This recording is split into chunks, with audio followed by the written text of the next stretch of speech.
ห้องการกระทรวงอุตสาหกรรมและการค้าออกแจ้งการฉบับเลขที่0590/หออคลงวันที่19มีนาคม2025ว่า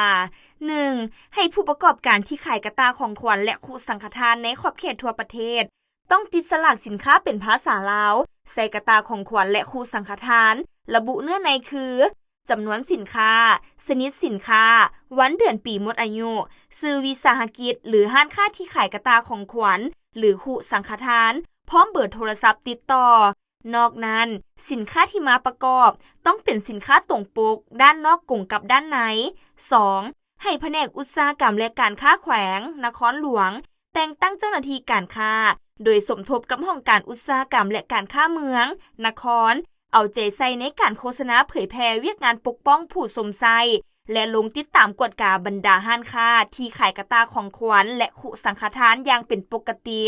โดยเฉพาะก่อนเทศกาลงานต่างๆเป็นต้นปีใหม่ลาวปีใหม่สากลและวันสำคัญต่างๆกรณีหากพบเห็นการละเมิดให้นำใช้มาตรการตามกฎหมายและระเบียบการอย่างเข้มงวด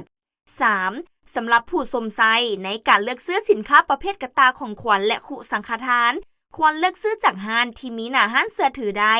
ใบบินซื้อขายหรือหลักฐานการโอนเงินกรณีได้รับผลกระทบหรือสินค้าที่บ่ได้คุณภาพหรืออื่นๆสามารถแจ้งข้อมูลโดยกงต่อห้องการอุตสาหกรรมและการค้าเมืองนครแผนกอุตสาหกรรมและการค้าแขวงนครหลวงกรมแข่งขันธุรกิจและกวดกาการค้า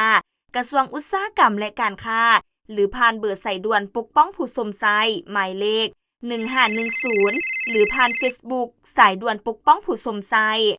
4. มอบให้บรรดาแผนกอุตสาหกรรมและการค้าแขวงนครหลวงเวียงจันทน์สรุปผลรายงานการจัดตั้งปฏิบัติมายังกรมแข่งขันธุรกิจและกวดกาการค้าเป็นประจำทุก3เดือนเพื่อรายงานและขอทิศซี่น้ำจากคณะน้ำกระทรวงอุตสาหกรรมและการค้า